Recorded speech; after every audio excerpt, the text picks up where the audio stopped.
You know, a week ago we released our sneak peek of the 400mm F4.5 S VR, but the studio stepped in as usual and they just cut out everything that was a little bit risque. The gore, the blood, the danger, the embargoed information. But now you are joining me to watch our director's cut, unrated, unfiltered, unedited. This has got all the stuff you've been waiting for. Check it out, you will not be disappointed. Welcome back, Deep Review TV viewers. It's Chris Nichols here. We're coming to you from a really interesting place. This is the Amnuska Wolf Dog Sanctuary, an amazing photo opportunity for wildlife here. We've got lots of mostly wolves to shoot, and we've got a really good lens to shoot it on because we've got our hands on the brand new Nikon Z 400mm f4.5. This is very much like the same experience we had with the 800mm PF in that it is a pre-production lens. You know, we can't really talk about image quality, but you'll be able to see the photos that we take here in the video at least. But there's a lot of interesting things to talk about on this lens. Let's get to it. So this really is like a stunningly beautiful sanctuary here. And one thing I've definitely learned is the content of dogs. It's like, I don't know, coffee or something. You can get your low content wolf dog, your mid content wolf dog, your high content wolf dog, and all with varying degrees of domesticity and how docile they are. It's quite interesting.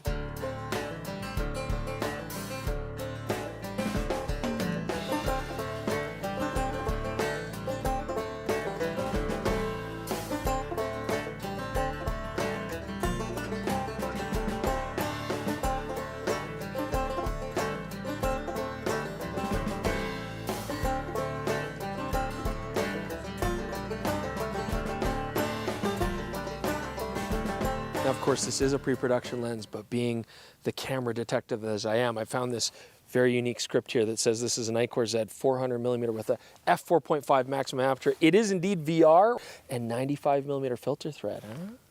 So I think we should get started with just the overall handling of this lens, the size, the weight, and what we can see on it. So the first thing I noticed using this 400mm, it's actually very similar in its design layout to the 800mm PF that we tested earlier. And that's a good thing because there's a lot of nice thoughtful features here. I do like that the hood is very easy to remove one-handed just with that easy quick button there. Very simple. Looks like you have that customizable control ring, similar kind of layout there, buttons.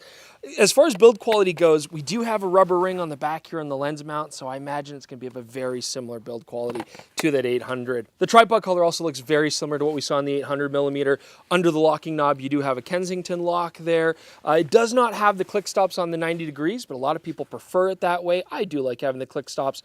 And yeah, we don't have that Arca Swiss cutout on the tripod color itself, so you'd be looking at attaching a separate plate for those kind of tripods. All right, so here's some hot content we weren't able to mention in the teaser video. You actually have a lot of custom buttons on here. So we've got function 2 buttons, 4 of them just ahead of the customizable ring here. On the back though, we have another standard customizable function button. Autofocus manual switch, of course. You do have a focus limiter 6 meters to infinity and a memory set button. But what we do not see here is actually VR control. That's interesting. Here, I do have to go into the menu and set that. That is gonna slow things down a little bit. While we're on the topic of the VR system, this is a 6-stop VR system when you use it with the Nikon Z9.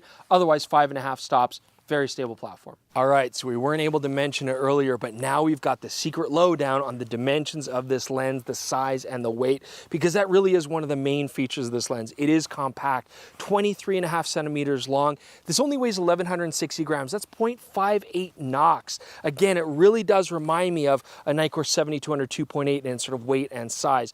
Very manageable. What else is interesting is that Nikon's doing that on this lens without using phase Fresnel optics. Now, phase Fresnel optics would be absolutely beautiful, and on the 800mm it works really well, but it does add cost to the lens. Sometimes you get interesting compromises to the look of the bokeh, and it can sometimes be prone to interesting flare as well. But here we've got a traditional optical formula. How do they get it so compact without using phase Fresnel elements? Well, they've done something very smart. They're actually using ED elements and SR elements and actually getting rid of a lot of the front heavy larger elements in the front of the lens and pushing that weight back to the rear of the lens. They're doing most of their optical corrections for aberrations in the back of the lens here. Now that means that it's not only compact, but actually balances really nice under your shooting hand here quite close to the camera, especially on a Z9. So overall, this is why the design is so small and yet still so effective. I mean, focusing is actually very smooth, absolutely. I wouldn't say it's the fastest focusing lens that I've seen here. It still is quite smooth, and I think if you're focusing at telephoto ranges where the distances are fairly minimal, it's going to be nice and quick. But certainly from far to near, it does take just a little bit of time. I wonder what kind of focusing mode we actually have in this lens. Actually, because this is the director's cut, I can absolutely tell you what motor this has in it. It is a stepping motor, very much like we see in the 800mm PF. So that's why we're getting that nice smooth focus, but maybe not the fastest way of pushing the elements. So of course, as we mentioned, this is a pre-production lens. I can't really like evaluate the RAWs or the JPEGs, but looking at the shots, especially this guy here, you got these dandelions in the background. I'm actually really loving the bokeh on this particular 400mm. I think I actually like the look of this better than the 800mm PF that we looked at. It's very smooth, very gradual. I just think it's gorgeous. All right, so I just took some shots here at the sun just to see what we get. As you can see, so I took some shots of it stop down and wide open, and you be the judge.